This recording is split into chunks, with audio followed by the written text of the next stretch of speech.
Olá! Olá, tudo bem? Estamos então em mais uma reunião do nosso Clube do Livro.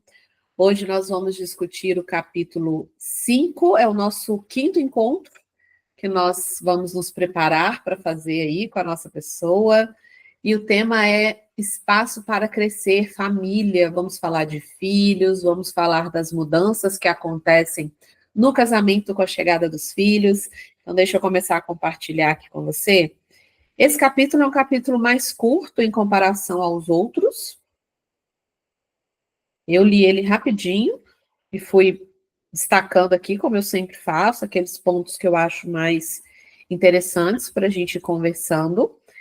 Então, no início, os autores trazem para a gente um exemplo de um casal, que é o Jamal e a Luciana, que eles têm diferenças sobre a grande decisão de ter ou não filhos, mas a decisão deles é sobre a quantidade. A Luciana quer ter mais filhos e o Jamal quer ter somente um. E olha o destaque inicial que eu fiz aqui de uma fala do Jamal. A única coisa que sei é que a minha família ideal deve ser o oposto da família em que fui criado. E por que eu destaquei isso aqui? Porque essa preocupação do Jamal, ela é muito válida, porque muitas vezes algumas pessoas não têm um histórico familiar, uma estrutura familiar de origem que deu uma boa base emocional, que deu um bom suporte emocional. Não é culpa de ninguém, não é útil a gente tentar culpabilizar os pais, os criadores, pela formação, pela educação que deram para as crianças, para os adolescentes, enfim. Mas, muitas vezes, pessoas que constatam que não tiveram uma boa formação familiar querem fazer isso diferente com os próprios filhos. Então, essa preocupação de Jamal, ela é muito comum e ela é válida, porque realmente, se a gente não tem esse cuidado, se a gente não toma consciência de padrões que nós fomos criados, a gente reproduz esses padrões no nosso relacionamento atual e também na criação dos nossos filhos. Uma outra fala interessante aqui do Jamal que eu destaquei. Na minha família, nunca havia atenção suficiente para todos. Com 5 crianças, meus pais estavam sempre no modo crise. Eles amavam a gente, mas acho que com tantos filhos, a criação se resumia à logística e sobrevivência básica. Passávamos tempo juntos, principalmente porque nunca havia dinheiro bastante para que fizéssemos alguma coisa fora de casa. Mas eu não diria que esse tempo era de qualidade. Meus pais trabalhavam e acho que minha mãe trabalhava ainda mais. Estavam sempre exaustos. Não sei mesmo por que eles tiveram tantos filhos. E o Jamal, ele fala aqui num trecho, deixa eu ver se eu acho aqui. Se não me engano, eram 5 filhos. Não achei aqui o trecho. Mas, isso aqui, ó, logo no iniciozinho aqui, ó. Com 5 crianças. Então, quando o Jamal constata que ter 5 filhos, ou ter muitos filhos, dentro do que ele entende como 5 filhos, não é o ideal, não é o que ele quer reproduzir no casamento dele, ele começa a ter desentendimentos com a Luciana, porque a Luciana vem de uma história familiar totalmente diferente. Então, olha o que ela traz de trajetória. Ela cresceu com 3 irmãos e a mãe não trabalhava fora. Olha o que a Luciana relata.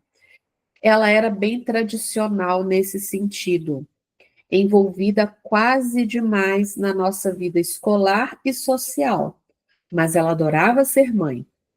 Sempre jantávamos juntos e tínhamos um grande calendário na cozinha, onde ela acompanhava todas as nossas atividades e eventos esportivos. Juro que ela poderia ter sido uma CEO. Era muito boa em gerenciar pessoas.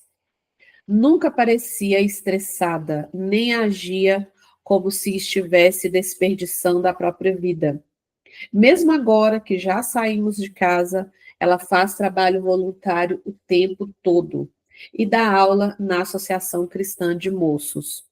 Ela simplesmente adora crianças. Acho que ela poderia ter tido 10 filhos, se meu pai estivesse disposto. Mas eles sempre enfatizaram nossa independência, desde que começamos a andar. Alguns amigos meus da faculdade não sabiam sequer lavar a própria roupa ou fritar um ovo. Era uma loucura. Quero investir na minha carreira, mas acho que é possível dar um bocado de atenção e tempo para os filhos e se dedicar a um trabalho que se ama. Basta ter um calendário enorme na parede. Então, olha como a trajetória familiar de Luciana é totalmente diferente. E isso dá para ela segurança, motivação de querer ter mais de um filho.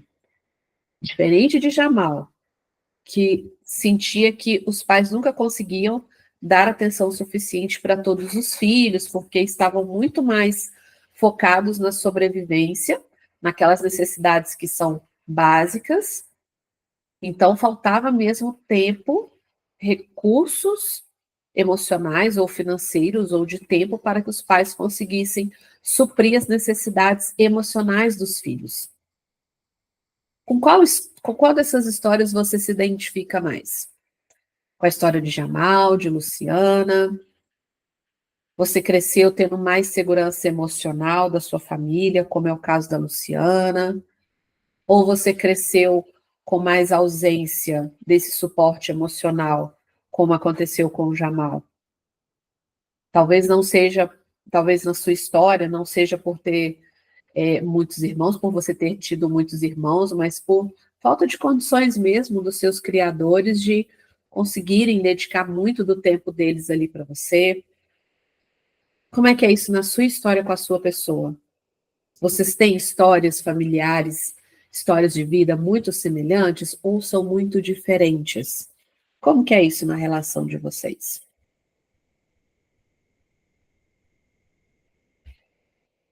Outro trecho aqui que eu quero conversar com você é que o seguinte, Jamal e Luciana precisaram negociar sobre a quantidade de filhos que eles teriam,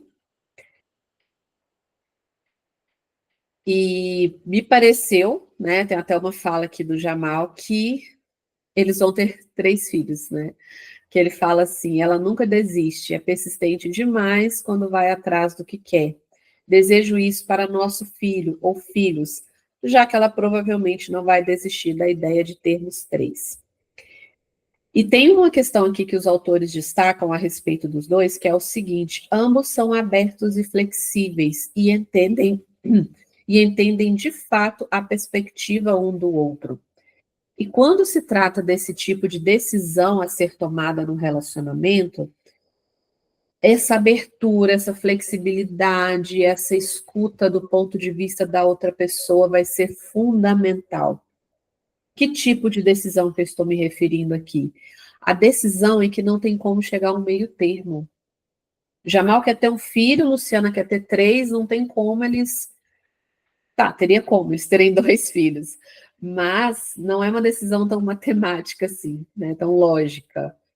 A decisão de ter ou não filhos. Não tem meio termo disso.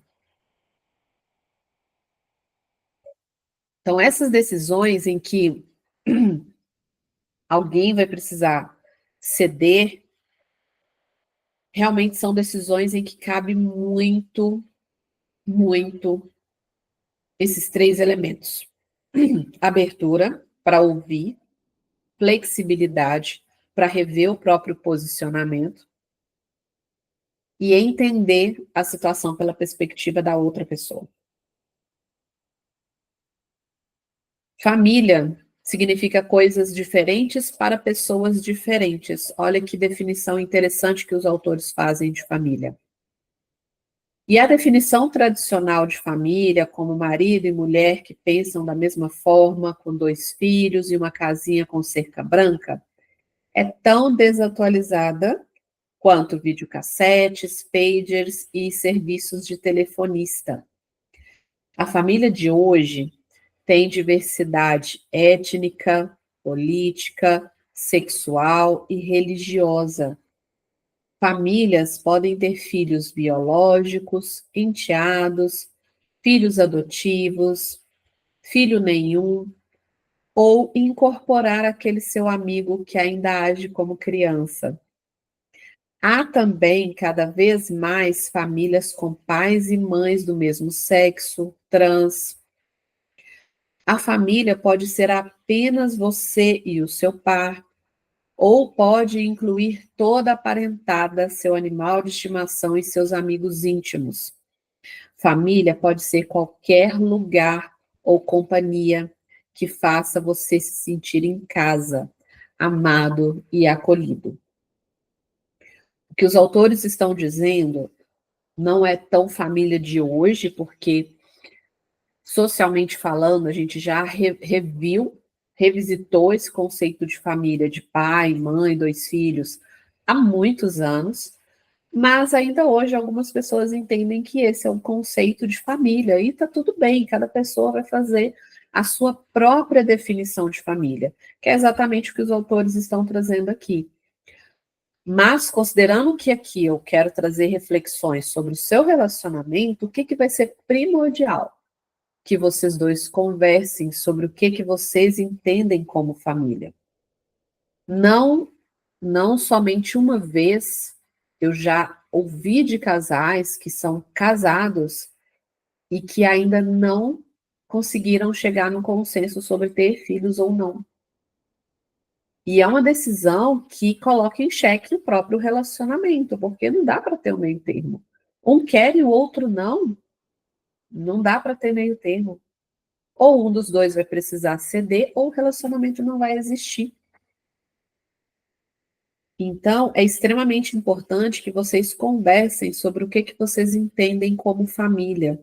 De preferência, antes do casamento, antes de fazer qualquer tipo de compromisso um com o outro. E os autores continuam aqui. No entanto, a forma com que você define família agora ou no futuro depende de você e da pessoa amada. O mais importante é que vocês falem sobre o que família significa e como querem que ela seja. E se o plano de vida incluir crianças, é melhor iniciar esse futuro discutindo com antecedência como o amor entre vocês dois vai se expandir para incluir o amor à sua prole. Discutir isso agora poupa muito sofrimento no futuro. Como dissemos, se apenas um de vocês quiser ter filhos, isso pode se tornar um enorme problema. E o que eu estou dizendo aqui pode parecer muito óbvio. Você pode estar pensando assim, Samantha, mas isso já se resolve no namoro. Um quer ter filho, o outro não, então ou eles chegam num acordo ou não se casam. Só que, via de regra, não é bem assim que acontece. Geralmente, a gente... Vamos lá, vamos voltar. Quando a gente está namorando e está naquela fase da paixão, e isso é explicado até pela neurobiologia, a gente quer estar com aquela pessoa a qualquer custo. Você já se apaixonou uma vez? Você lembra como que é quando você está apaixonado, quando você está apaixonada? Você pensa na pessoa 24 horas por dia, você quer estar com ela o tempo todo, você deixa de fazer outras coisas para estar com aquela pessoa, você prioriza aquela pessoa. A presença, a pessoa, ela toma você por completo. Então, se numa situação assim, num momento assim, você chega à conclusão de que aquela pessoa quer algo diferente de você a respeito de filhos, o que a sua mente vai fazer com você? Ela vai te falar, não, vamos continuar, depois essa pessoa vai mudar de ideia.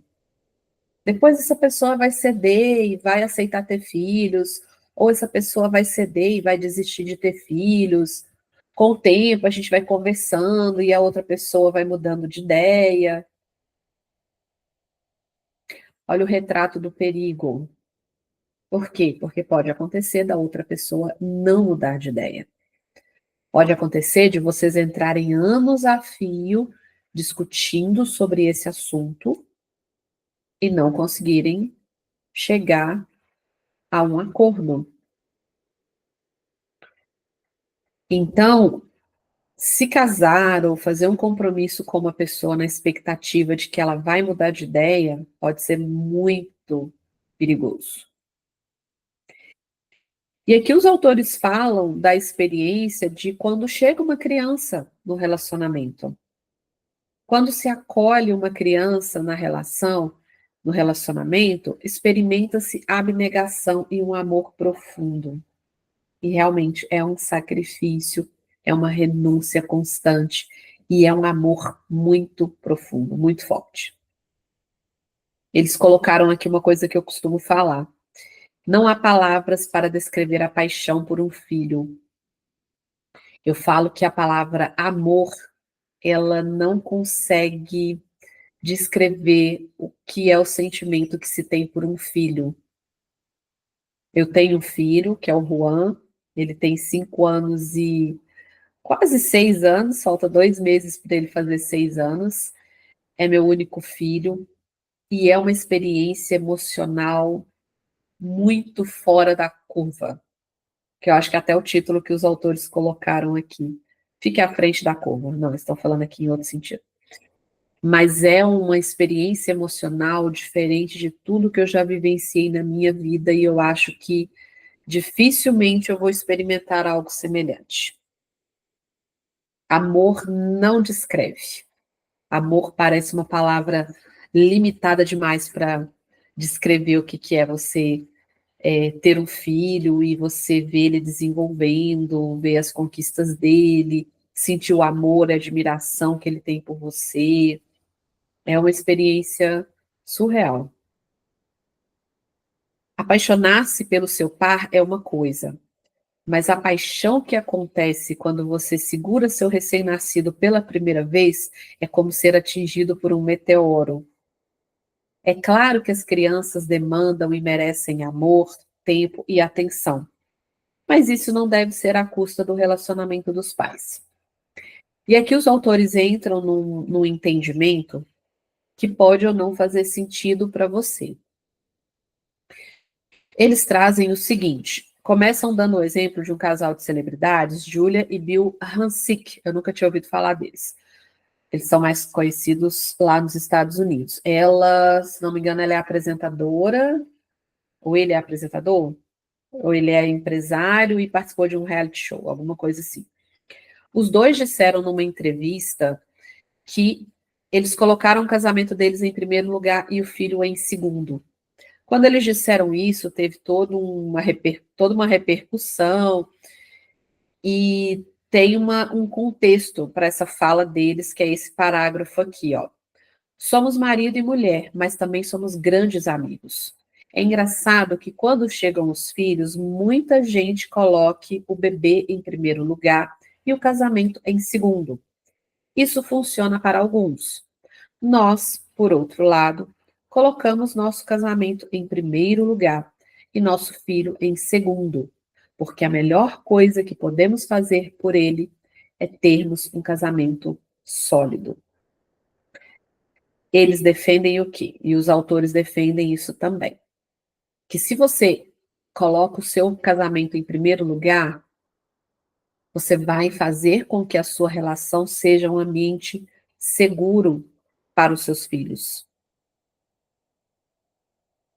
Se tudo correr conforme planejado, essas crianças vão acabar partindo. E quando o casal voltar a ficar sozinho, o relacionamento vai se deteriorar, se não mantiver a intimidade ou o vínculo. Então, é mais um argumento que os autores dão para você priorizar o seu casamento. Porque se você foca nos filhos, depois os filhos saem de casa e vão ganhando independência, vão restar vocês dois com uma conexão ali para ser reestruturada. Mas se vocês vão mantendo isso durante toda a vida dos filhos de vocês, vocês não vão perder essa intimidade, essa proximidade. Isso pode ou não fazer sentido para você. Você pode ou não aplicar isso na sua vida. Não é uma regra. Até porque eu sei que tem muitas pessoas que, quando se tornam pais, se tornam mães, etc., a, a, a criação daquela pessoa se torna o seu propósito de vida muitas vezes. E aí realmente vai ficar difícil olhar novamente para o próprio casamento com o mesmo olhar de antes. E eu entendo, de novo, não tem uma regra, tá? Outro ponto que eu quero destacar aqui com vocês é o trecho que eles falam sobre sono e sexo. Um medo comum entre os casais a respeito da chegada dos filhos é que isso represente o fim da vida sexual, que não haja mais espaço para romance, viagens e ambições, e que o matrimônio e a carreira sejam afetados. Essas coisas acontecem. Como já dissemos, acontecem em cerca de 2/3 dos casamentos. Eles falaram isso aqui em algum momento do capítulo que eu não destaquei aqui, porque são pesquisas baseadas numa população americana, então eu tento não focar tanto nisso. Quando eles falam sobre pesquisas, enfim. E eles falam que examinaram o trabalho de cientistas que fizeram um estudo com pais na faixa dos 30 anos, e eles passaram 4 anos estudando, esses pais. Todas as noites, os casais permaneciam no mesmo cômodo por apenas 10% do tempo, em média, antes de irem dormir. A maior parte do tempo ficavam separados, cuidando de assuntos diversos ligados às crianças, à casa e ao trabalho. A maioria das conversas entre os casais era sobre incumbências e outras coisas que precisavam ser feitas. Se vocês optarem por ter uma família, é imprescindível reservar um tempo especial para que continuem se concentrando um no outro, tendo uma vida sexual satisfatória e construindo rituais de conexão e intimidade. O maior presente para uma criança é um relacionamento amoroso entre os pais. Esse será o alicerce do seu filho ou da sua filha por toda a vida. Claro que isso aqui não, essa questão de ter um relacionamento amoroso entre os pais, não é isso que vai determinar que a criança cresça com saúde mental. De forma alguma é isso que vai determinar. Vai ser muito mais importante que os pais tenham um bom relacionamento, seja um relacionamento a dois ou separados, sendo eles um casal ou não. Isso é muito mais importante.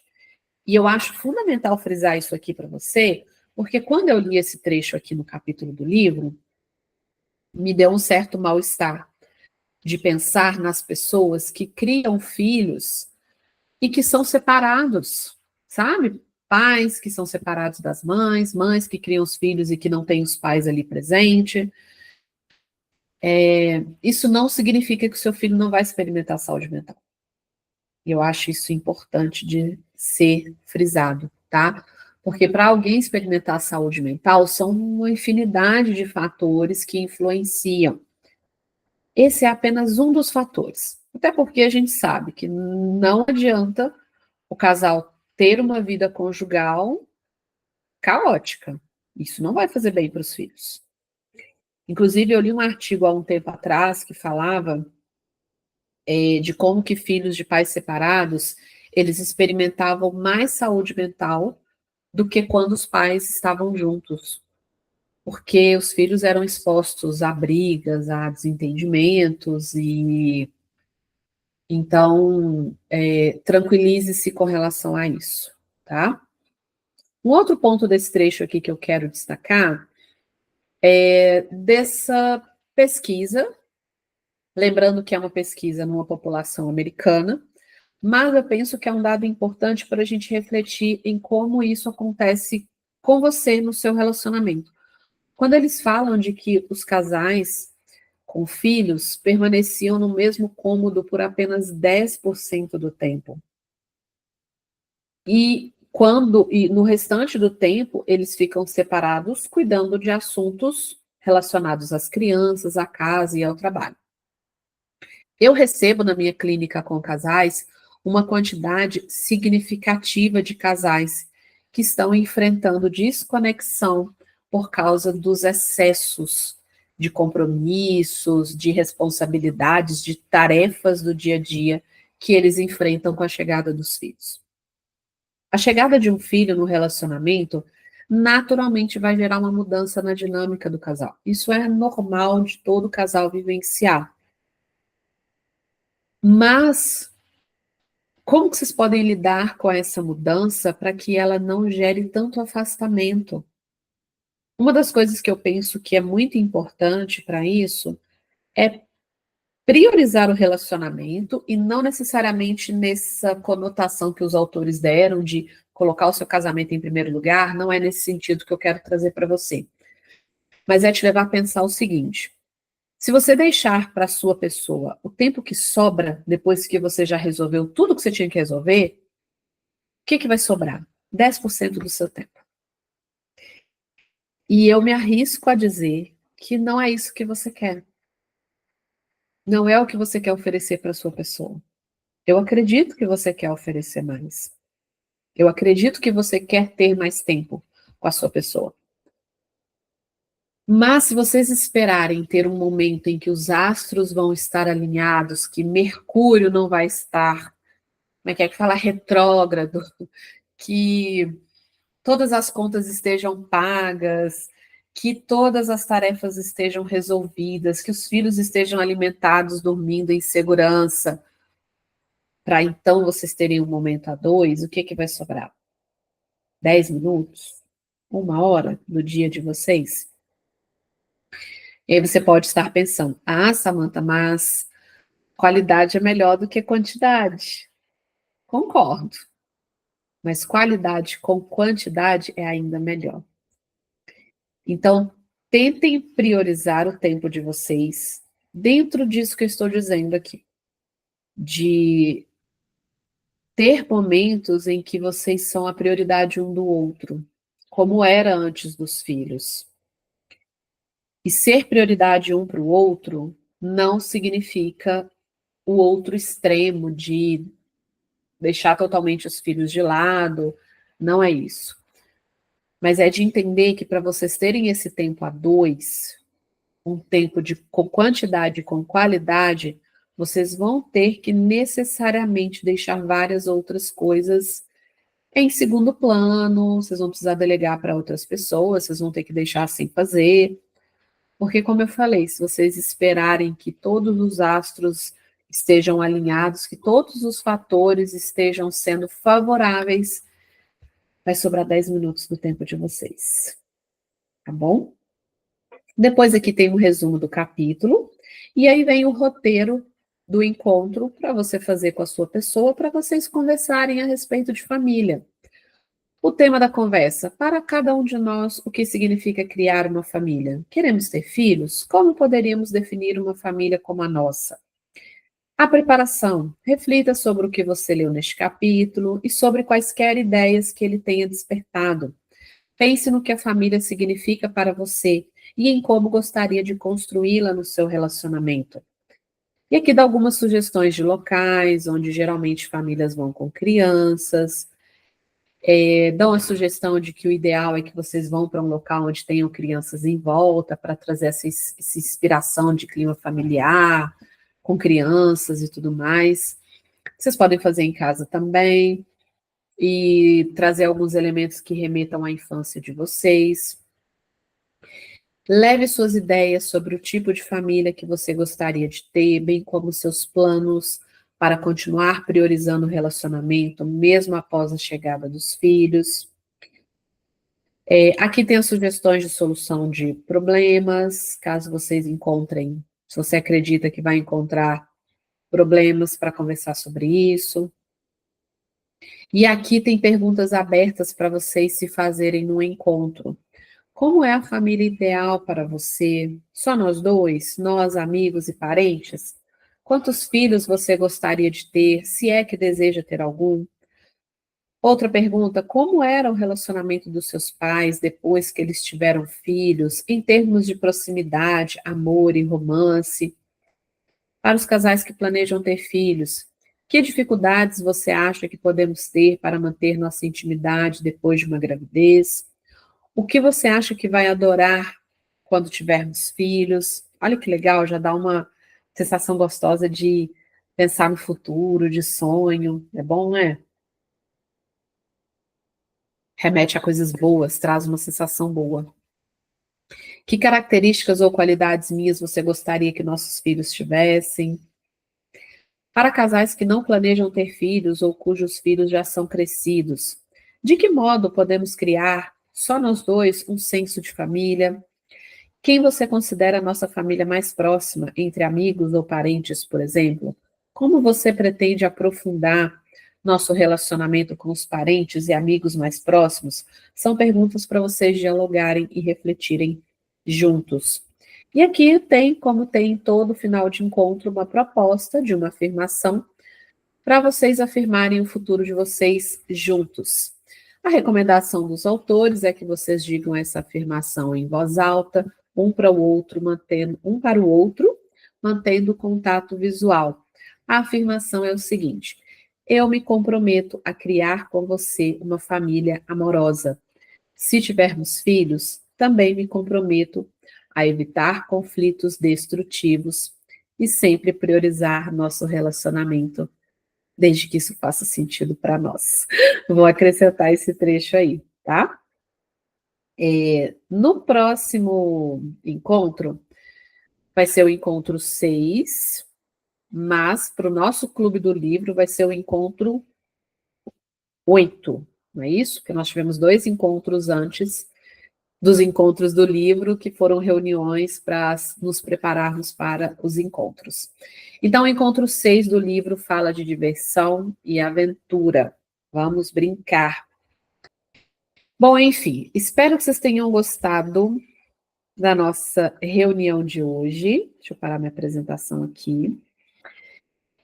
Compartilha essa nossa reunião com a sua pessoa, que vocês possam conversar a respeito e que vocês consigam chegar a uma decisão em que vocês dois vão ficar bem. Seja uma decisão de ter filhos ou não ter, ou seja uma decisão de como vocês vão manter a conexão com ou sem filhos. E isso é totalmente possível, tá bom? Beijo para você, obrigada por mais um encontro aqui e até a próxima. Tchau, tchau.